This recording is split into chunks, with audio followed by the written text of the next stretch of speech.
Salukuyan po na may dalawang weather system ang nakakaapekto sa ating bansa.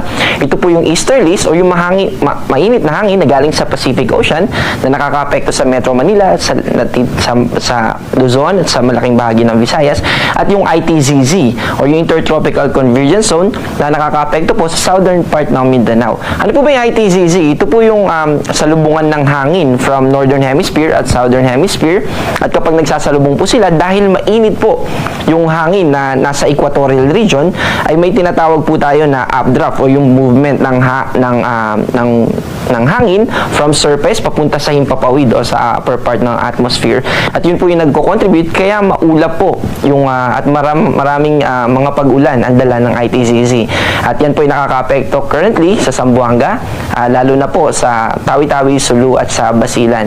At yung isa naman po ay yung easterlies. Pero bakit nga po kaya mainit?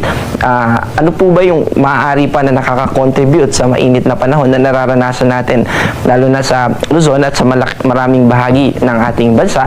Dahil po ito sa high pressure system na umaabot po at nakakaapekto dito. Yung expansion or yung extension ng high pressure na yan ay nakaka-contribute para magkaroon tayo ng fair weather or yung mga walang mga cloud systems na mag-exist. Kung alam po natin yung low pressure area, yung mga bagyo, mga papunta po sa updraft yung mga movement ng hangin na yun, kaya may mga kaulapan. Pero kapag high pressure naman po, ay pababa naman po yung hangin at nag-i-spread sa surface. Kaya clear sky condition at mas mainit po dahil direct na masisikatan ng araw yung mga kalupaan natin dito. At kung uulan man po, ay ito po ay localized lang, localized thunderstorm, at hindi po ito magtatagal.